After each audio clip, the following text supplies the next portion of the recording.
dinus siha wa dinun nasiha. Salawat serta salam mudah-mudahan selalu kita bacakan, kirimkan kepada panutan kita yang mulia Nabiullah Muhammad sallallahu alaihi wasallam beserta keluarga, para sahabat dan pengikut-pengikutnya. Sidang jamaah tarawih yang dimuliakan oleh Allah Subhanahu wa taala, memanfaatkan kesempatan yang sangat berbahagia ini, kami selaku yang diamanahi untuk memberikan peringatan agama, nasihat agama yang insya Allah akan membahas tentang mari meraih ampunan Allah di malam episode kedua daripada Ramadan.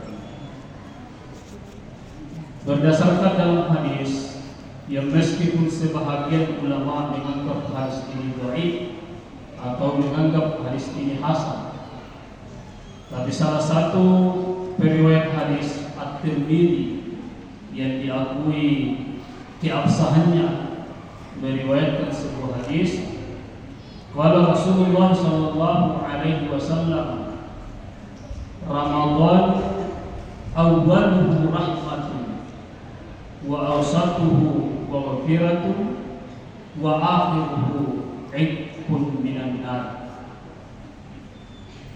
Ramadan itu awalnya adalah rahmat, pertengahannya adalah maghfirah, ampunan, dan terakhirnya adalah kelepasan dari api neraka. Dan kita fokus pada malam hari ini, kita akan membahas tentang malam maghfirahnya Allah yang jatuh pada 11 sampai 20 Ramadan. Kenapa kita penting membahas tentang meraih maghfirah Allah ini? Karena salah satu yang dianjurkan dalam bulan Ramadan ini adalah memperbanyak istighfar kepada Allah Subhanahu wa taala atas segala dosa-dosa kita. Karena ada seseorang yang disebutkan dalam hadis Nabi, sekalipun Ramadan datang kepadanya tapi tidak diampuni. Berdasarkan hadis Nabi sallallahu alaihi wasallam yang dikeluarkan oleh Abu Hurairah radhiyallahu anhu. An Abi Hurairah radhiyallahu anhu qala anna an-nabiy sallallahu alaihi wasallam sa'ida al-minbar faqala amin amin amin. Qila ya Rasulullah qad sa'idta al-minbar faqulta amin amin amin. Faqala Rasulullah sallallahu alaihi wasallam atani Jibril faqala man adraka Ramadana falam yukfar lahu pada khalam jannah wa pada khalam nar fa'abadahu Allahu faqul an. Arti daripada hadis ini, Rasulullah suatu saat naik ke atas mimbar lalu berkata amin sebanyak 3 kali. Para sahabat bertanya kepada Rasulullah, ya Rasulullah, engkau naik mimbar lalu berkata amin, apa gerangan sehingga Rasulullah berkata amin? Apa kata Rasulullah? Tiba-tiba saya didatangi malaikat Jibril lalu menyampaikan bahwa man adraka Ramadana, siapa yang mendapati bulan Ramadan falam yukfar lahu, lalu dosa-dosanya tidak diampuni, dakhalan nar, dia akan masuk ke dalam neraka Allah. Fa'abadahu Allah, mudah-mudahan Allah menjauhkan orang itu dari neraka. Faqul, kata malaikat Jibril, katakanlah wahai Muhammad amin. Dari hadis ini ada umat Muhammad yang tidak mendapatkan ampunan dengan berkah Ramadan. Diperkuat hadis lain, Abu Hurairah telah menyampaikan, orang yang tidak diampuni oleh Allah Subhanahu wa taala di bulan suci Ramadan ini adalah man aba ayyastaghfira, orang-orang yang tidak mau meminta ampun kepada Allah. Oleh itu Bapak Ibu hadirin, dimanfaatkan Ramadan ini istighfar. Setelah salat subuh, tengah malam, menjelang buka, asyhadu an la ilaha illallah, istighfar kepada Allah atas segala dosa-dosa kita. Dari penjelasan hadis ini, maka Rasulullah menjelaskan orang-orang yang tidak mendapatkan ampunan Allah di bulan Ramadan ini, yang pertama adalah asyariku billahi ala kulli syai'. Orang yang menyekutukan Allah atas sesuatu. Orang yang menduakan Allah atas sesuatu, itu tidak mendapat ampunan dari Allah Subhanahu wa taala. Yang kedua, aqul walidaini, orang-orang yang durhaka kepada kedua orang tuanya. Sekalipun puasanya bagus, sekalipun wiridnya bagus, sekalipun zikirnya bagus, ibadahnya yang paling bagus, tapi kepada kedua orang tuanya hukumannya tidak bagus, maka dia termasuk ke dalam orang-orang yang tidak diampuni oleh Allah Subhanahu wa taala. Olehnya itu penting sekali Bapak Ibu, jangan menunggu Idul Fitri untuk meminta maaf kepada kedua orang tua. Budayakan sebelum masuk Ramadan kita saling memaafkan. Kunjungan kepada orang tua minta maaf. Karena apa? Supaya puasa kita terlepas dari hal-hal yang seperti ini. Ini yang kedua, aqul walidain. Dan menurut Al-Quran, dosa terbesar kedua dalam Al-Quran adalah dosa durhaka kepada kedua orang. Itu dosa kedua terbesar setelah menyekutukan Allah Subhanahu wa taala. Kemudian yang ketiga, orang-orang yang tidak diampuni oleh Allah di Ramadan ini adalah orang-orang yang tidak mau salat, orang-orang yang tidak mau puasa, orang-orang yang tidak mau tadarrusan, orang-orang yang hanya membiarkan Ramadan, malam-malam Ramadan berlalu begitu saja. Dia lebih enak jalan-jalan di luar dibanding dengan salat tarawih. Orang seperti ini tidak akan mendapat ampunan dari Allah Subhanahu wa taala, karena dia tidak mentaatkan, dia tidak mau beristighfar kepada Allah Subhanahu wa taala. Ada sebuah kasus cerita dalam kitab. Kaifa may yusalli wa la yasum wa kaifa may yasum wa la yusalli. Bagaimana jika seseorang dia tidak salat tapi puasa? Dia tidak puasa tapi salat. Bagaimana dengan seseorang ini?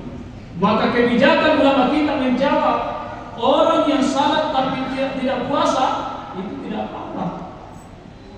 Orang yang puasa tapi tidak salat itu tidak apa-apa, daripada dia tidak salat, dia tidak puasa. Bapak Ibu, tapi artinya ketika bulan Ramadan tiba, manfaatkan. Kalau selama ini kita malas salat, belajar salat. Kalau selama ini kita malas puasa, belajar puasa. Kalau selama ini kita malas tadarrusan, belajar tadarrusan. Ini bulan Ramadan, bulan bonus dari Allah Subhanahu wa taala. Man taqarraba bil faridati, barang siapa yang beribadah wajib di bulan Ramadan, adalat sab'ina faridatan fi ghairihi.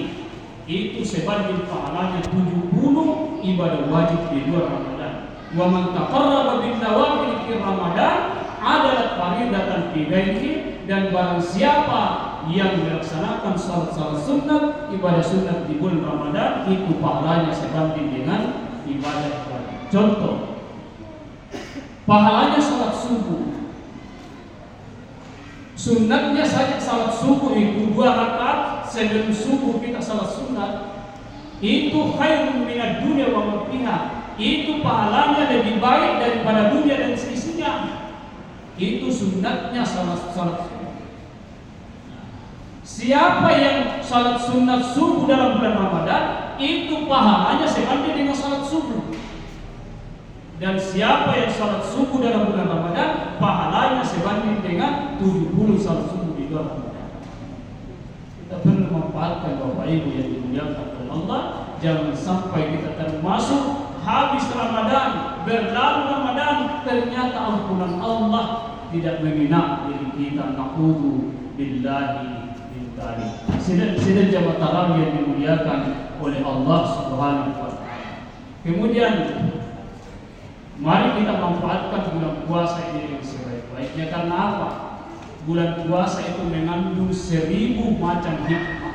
bahkan sejuta macam hikmah. Di antaranya adalah puasa mengajarkan kita untuk merendah diri, merendahkan diri yang mungkin selama ini kita sombong, yang mungkin selama ini kita angkuh. Maka puasa mengajarkan kita untuk tawadu, merendahkan diri baik kepada Allah maupun kepada sesama manusia. Pada hakikatnya, siapa yang sombong terhadap manusia, itu hakikatnya dia sombong kepada Allah Subhanahu wa taala. Karena manusia adalah ciptaan Allah, maka siapa yang memandangi ciptaan Allah sama saja dengan memandangi Allah Subhanahu wa taala. Maka puasa ini mengajarkan kita untuk tawadu, merendah diri. Bahkan menurut Imam Al-Ghazali, ini tahu mantakabbara, barang siapa yang sombong bahwa juhalun, maka dialah orang yang sangat bodoh. Ini fatwa Imam Al-Ghazali. Mantakabbara bahwa juhalun, barang siapa yang berlagak sombong, berlagak angkuh, sok jago, sok ini, maka dialah yang paling bodoh di antara orang-orang yang bodoh. Karena apa? Dia menganggap dirinya Tuhan, berarti sama dengan Fir'aun. Fir'aun dibariskan dalam Al-Quran sebagai raja yang paling bodoh. Na'udzubillahi min dzalik. Sedangkan matahari digunakan oleh Allah. Kemudian ciri-ciri puasa itu tidak ada yang mampu menebak apakah diterima pahalanya atau tidak. Tidak ada yang mampu. Bahkan pahala puasa pun tidak ada yang tahu. Tidak ada. Memang sholat 5 waktu itu ibadah yang paling utama, tapi dari segi pahala, puasa yang paling besar pahalanya. Dalilnya sebagaimana dalam hadis kursi di dalam kitab Ahkamus Syam, Allah Subhanahu wa taala berfirman dalam hadis kursi, kullu amali bini Adam lahu. Setiap amal ibadah anak cucu Adam itu sudah jelas pahalanya. Bahkan ditopang di hadis lain bi asri amsalha, setiap satu salat 10 pahala. Illa shaum, kecuali puasa. Fa innahu li, sesungguhnya puasa bagiku, wa ana ajzihi, dan saya akan membalasnya, kata Allah Subhanahu wa taala. Tapi tidak ada yang tahu, tidak ada yang bisa menebak apakah puasa saya diterima atau tidak. Akan tetapi saking sayangnya Rasulullah kepada kita, saking sayangnya ulama kita kepada kita, mereka memberikan fatwa, pandangan, ciri-ciri orang yang diterima puasanya. Yang pertama adalah orang yang melaksanakan puasa dalam keadaan takut, takwa kepada Allah Subhanahu wa taala. Orang yang sementara puasa selalu menjaga dirinya dari dosa. Orang yang menjaga puasa selalu menjaga dirinya dari perbuatan-perbuatan yang bisa merusak puasa atau pahala puasa. Ada rasa takut kepada Allah dalam diri. Jadi kalau ada orang puasa, semakin puasa tapi semakin tidak takut melakukan dosa, maka satu ciri puasa kita tidak kesampaian kepada Allah Subhanahu wa taala. Ini ciri yang pertama. Yang kedua, ciri-ciri orang yang diterima puasanya adalah orang yang memiliki sifat malaikat. Bagaimana sifat malaikat? Malaikat itu tidak punya nafsu. Maka puasa mengajarkan kita bukan menghilangkan nafsu, tapi meredam hawa nafsu kita, supaya kita dalam keadaan puasa tidak terlalu menuruti hawa nafsu kita. Cuma kenyataannya sekarang, dari dulu memang ulama mengatakan, kenapa sih orang sementara puasa tapi orang gencar melakukan dosa, orang melakukan puasa tapi orang gemar melakukan pembunuhan? Memang Imam Al-Ghazali sejak dulu mengatakan, katsirun minan nas wa hum shaimuna yataqataluna wa yatakhasamuna. Sungguh banyak manusia dalam keadaan berpuasa, tapi mereka tidak takut saling membunuh, mereka tidak takut saling tawuran, mereka tidak takut saling demo dan lain-lain. Jadi kita perlu, mohon maaf, kita perlu klarifikasi. Orang yang sementara puasa lalu saling berkelahi bagaimana puasanya, tidak berfungsi puasanya. Puasa meredam amarah, puasa meredam hawa nafsu. Maka mari kita sadar. Ketika kita puasa, maka sadarlah bahwa sementara saya puasa, saya hargai ibadah puasa. Jadi ciri-ciri yang kedua, bersifat malaikat. Dia utamanya adalah dari segi menahan hawa nafsu, meredam hawa nafsu. Dan yang ketiga ciri-ciri orang yang berpuasa Bapak Ibu adalah orang yang memiliki sifatul ilahiyah, orang yang memiliki sifat-sifat Tuhan. Dia bukan Tuhan, tapi puasa mengajarkan kita memiliki sifat-sifat Tuhan. Bagaimana sifat Tuhan itu adalah Tuhan Maha Pemberi, Tuhan Maha Pengasih, Tuhan Maha Penyayang, Tuhan Maha memandang hambanya dengan penuh rahmat, Tuhan Maha memelihara hambanya, Tuhan Maha menghargai hamba. Maka dengan berpuasa Bapak Ibu, mari kita saling memberi, mari kita saling berbagi, mari kita saling menghargai. Jangan saling berkelahi, jangan saling tawuran, jangan saling demo, karena manusia yang lain hanya satu, yakni manusia adalah mir'atul Rabbi, bayang-bayang Tuhan. Manusia adalah bayang-bayang Tuhan. Dalam konsep tasawuf, manusia adalah cermin-cermin Tuhan dalam hidup bermasyarakat, dalam hidup bersikap. Maka dalam buku tasawuf dikatakan koneksi antara Tuhan dengan hamba itu harus selalu berbentuk huruf H ataupun huruf Mim. Bagaimana bentuknya huruf H?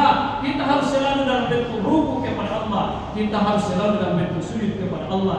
Jangan mengangkat bahu kita, jangan menggelengkan kepala kita karena sombong di hadapan Allah Subhanahu wa taala. Karena kasirun minal mutakabbirin, sungguh banyak orang-orang yang sombong, wahum halikun, mereka semuanya celaka. Raja Namrud, raja sombong celaka. Fir'aun, raja sombong celaka. Sidang jamaah tarawih yang dimuliakan oleh Allah Subhanahu wa taala. Inilah 3 ciri-ciri orang yang diterima puasanya. Jadi oleh karena itu sekali lagi, ihfadz shaumaka, peliharalah puasa kita. Kalau tidak ada halangan, jangan dibatalkan. Karena menggantinya itu lebih susah daripada berpuasa. Mengganti puasa, qada'us shaumi masyaqqatun minas shaum. Mengganti puasa lebih berat, lebih susah daripada kita berpuasa. Kalau tidak ada halangan, tidak usah dibatalkan. Kalau kita sehat, tidak usah dibatalkan. Jangan karena persoalan ikut-ikutan, jangan karena persoalan malas. Karena Rasulullah SAW bersabda, "Man aftara yauman min Ramadhan."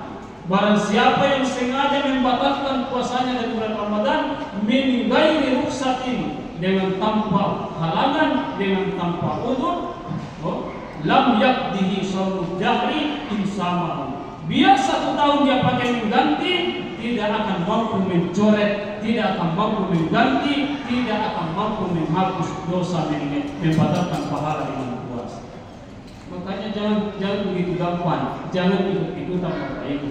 Jadi apa yang harus dilakukan? Taubat, istighfar kepada Allah. Kita ingat ada puasa kita yang batal disengaja tahun kemarin, kita ingat. Malam ini kita istighfarkan kepada Allah Subhanahu wa taala, karena obat dosa adalah istighfar kepada Allah, tapi jangan menjadikan alasan dosa untuk selalu beristighfar kepada Allah Subhanahu wa taala. Sidang jamaah tarawih yang dimuliakan oleh Allah Subhanahu wa taala. Terakhir Bapak Ibu, saya ingin menyampaikan orang-orang yang dibolehkan tidak berpuasa, saya ingin mengulangi supaya hukum puasa kita paham betul, kita tahu betul. Orang-orang yang dibolehkan tidak berpuasa yang pertama adalah al-maradu, orang yang sakit. Orang yang sakit tidak usah berpuasa, tapi ketika sembuh nanti diganti di luar Ramadan. Kecuali maradun masyaqqun, orang yang sakit berkepanjangan yang tidak diharapkan kesembuhannya. Al-maradul bid'u, orang yang tidak diharapkan dia sembuh, maka boleh tidak berpuasa dengan catatan dia harus membayar fidyah, 1 puasa 1 fidyah. Maka dulu fidyah, bagaimana ukurannya fidyah? Mislu, ada ulama mengatakan mislu zakatul fitrah, ukurannya 1 fidyah sama dengan zakat fitrah. Jadi kalau ada orang sakit berkepanjangan keluarga kita, jangan dipaksa puasa, bayarkan fidyah. Di mana dibayar fidyah? Apakah di Ramadan atau tidak? Kalau ada harta kita, bayarkan di Ramadan supaya kita dapat pahala berlipat ganda. Kalau tidak ada, bisa dibayar di bulan Ramadan. Sama hukumnya yang kedua adalah al-haramu, orang tua yang tidak mampu berpuasa, bayarkan fidyah. Yang ketiga, musafir, orang yang melakukan perjalanan 80 km ke atas, itu boleh tidak berpuasa dengan catatan diganti di hari yang lain. Akan tetapi sekali lagi, mengganti puasa lebih berat daripada puasa itu sendiri. Maka orang musafir kalau mampu berpuasa dalam keadaan musafir, maka silakan berpuasa. Kemudian yang ketiga, yang keempat adalah al-hamil wal murdi, orang hamil dan orang menyusui. Orang hamil dan orang menyusui boleh tidak puasa dengan catatan kita tanya dulu, kenapa ibu tidak puasa? Saya mengkhawatirkan diri saya bersamaan anak saya. Maka boleh tidak berpuasa, ganti puasanya di hari itu. Alasan kedua, kenapa Anda tidak puasa? Karena saya khawatirkan anak saya jangan sampai terjadi apa-apa kalau saya puasa. Maka silakan tidak berpuasa, ganti puasanya di hari itu. Alasan ketiga, diri saya toh atau anak saya toh saya khawatirkan. Maka yang ketiga ini di samping diganti puasa, dibayarkan juga fidyah puasa. Jadi orang menyusui dan ibu hamil silakan tidak puasa, tapi perjelas alasan kita, jangan mengakali hukum agama Allah dari segi puasa. Kemudian saya ingin mengingatkan Bapak Ibu, jangan sekali-kali mendekati istri kita di siang hari di bulan Ramadan. Kalau kita sama-sama puasa, suami puasa, istri puasa, jangan sekali-kali mendekati istri kita di bulan Ramadan pada siang hari.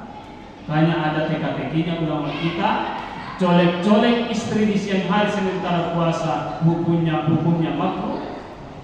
Meraba-raba istri di siang hari bulan puasa, hukumnya setengah haram. Tapi main bola di bulan puasa di siang hari, itu hukumnya haram. Dan hukum yang mengenai sang istri hanya mengganti puasa, sang suami di samping mengganti puasa, ada kafara yang mengenai. Kafara itu mengenai satu, memerdekakan budak. Silakan cari budak. Islam tidak ada lagi sistem perbudakan. Ya. Kalau tidak didapat budak, cari hukuman kedua, berpuasa 2 bulan berturut-turut. Kalau sehari batal, diulang lagi dari awal. Begitu berat hukum Islam.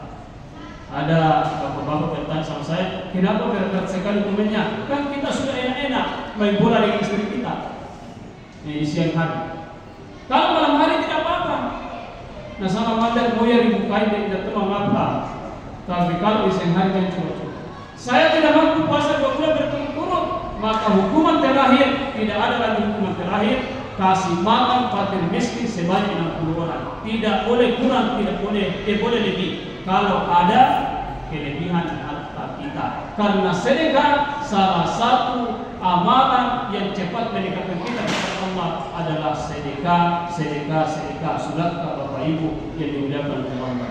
Kami kira hanya inilah yang mampu kami sampaikan melalui ceramah singkat ini. Mudah-mudahan ada hikmah dan manfaatnya untuk kami pribadi, untuk kita semua, Bapak Ibu kepala hidup. Mudah-mudahan kita selalu sehat dalam menjalani ibadah puasa setengah bulan ke depan, dan kita beridul fitri dalam keadaan sehat walafiat, bahagia, tersenyum lebar bersama keluarga. Terima kasih kepada Pak Imam, panitia dan seluruh jamaah, dan kami mohon maaf sebentar ini kami tidak bisa salat tarawih bersama karena ada amanah dari guru kami untuk mengisi ceramah di masjid beliau di Kecamatan Palanipa, dan kami sementara disuruh ditunggu di sana. Saya jawab sama beliau tadi kemarin siang, kita siang bahwa insyaallah dan memang saya ke sini. Ini adalah amanah Bapak Ibu, mohon maaf atas segala kekurangan.